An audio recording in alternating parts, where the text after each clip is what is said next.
Everyone खुलुमबाय बयखौबो गिबियावनो बयखौबो आं चेनेलाव बराय हरनाय जाबाय।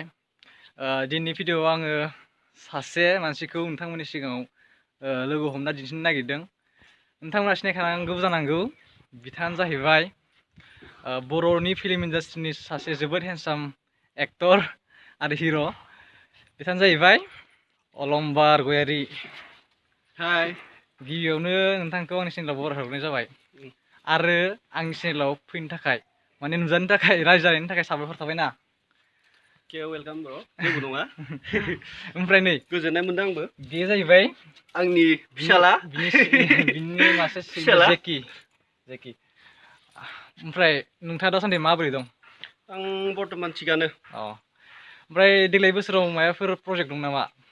प्रजेक्टआथ' लादों, एबारनिया रोनसोन्द्रा जागोन आरो ना प्रजेक्टआ। बेनिफ्राय बिनि थाखायनो आं प्रिपेरेसन खालामगासिनो दं।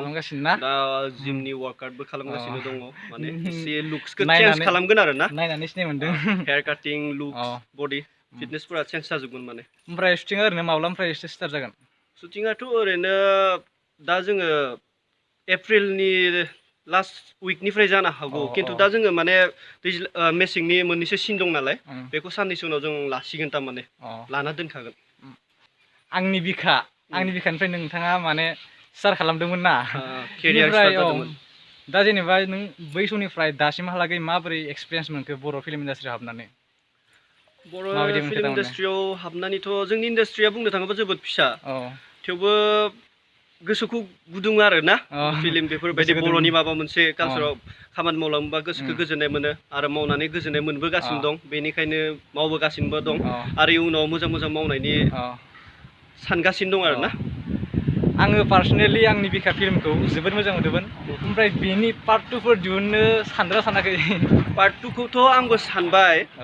एबार रोनसोन्द्राया जोबखांनायनि उनाव माने आं नेक्स्ट प्रजेक्टखौ आंनि बिखा 2 खालामनो सानदों आरो ना। माथा मारिदों आरो ना। ओमफ्राय नोंथांखौ जों नुबाय आंनि बिखानिफ्राय नोंनि जेनेबा फिजिक, नोंनि जा फिटनेसा एसे गोबां ट्रेन्सफर्म जाबाय, मोजांसिन जाबाय आरो ना।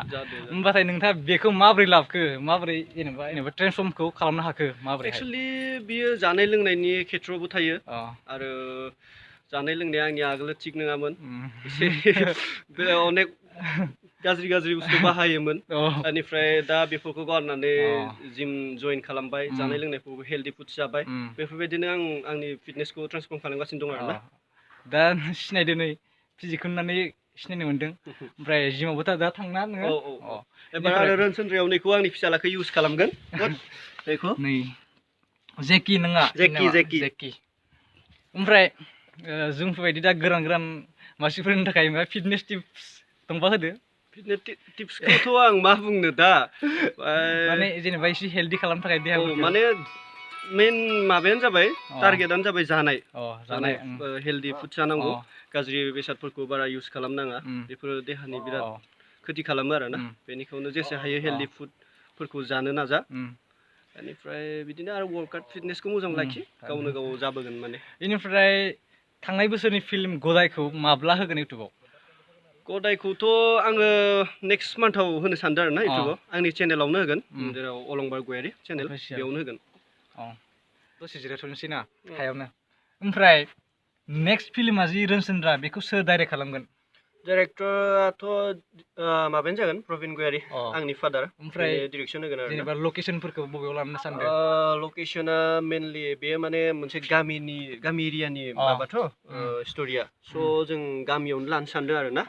बेनिफ्राय गानफोरखौ आउट अफ लानोसै, आउट अफ आसाम, बेलेगाव थांनो नाजागासिनो दं एबार। बाजेटनि सायावसो डिपेन्ड खालामगोन माने बे। ओमफ्राय जेनेबा इनि हिर'इन बा एक्ट्रेसफोरखौ सोरखौ सानदों नोङो? एक्ट्रेसखौथ' बिदि रायज्लायथ'वाखै, माने बेखौ आं साननैसो उनावसो बुंसिगोन, माने मिथिगोन। पस्टार ओंखारगोन, जेब्ला फार्स्ट पस्टार ओंखारगोन अब्लाथाय मिथिखागोन थारमाने। जायखिजाया दा सोंनांगौ खिनिया बेखिनियानो आंनिया। ओमफ्राय नोंथांखौ आंनि चेनेलाव जेनेबा नुजाफैनो रायज्लायनायनि थाखाय साबायखर थाबाय। आंबो गोजोननाय मोनबाय नोंथांखौ लोगो मोननानै दिनै। नोंथांमोननि गोसोआव सोरनावबा सोंथि जानो हागौ, आं बिथांखौ माबोरै लोगो मोनखो? जों माने दरसे गामिनिनो, स' जों दा एसे कन्टेक्ट खालामलायनानै लोगो हमबाय आरो ना। अब्ला दिनैनि बे भिडिअ'आ बेखिनियावनोसै। मोजां मोनदोंब्ला लाइक खालामदो। बिथाङा माने गदाय फिल्मखौ थाबैनो होगोननो। ओमफ्राय इनि जा भिडिअ' बेखौ गावनि इउटुब चेनेल अलंबार गयारी अफिसियेल, जायखौ बियो गोदान खुलिनो नागिरदों ओमफ्राय बेयाव एगारनो नागिरदों आरो ना ओमफ्राय आं एसे आपडेट होगोन ना अब्ला दिनैनि बे भिडिअआ बेखिनियावनोसै बाय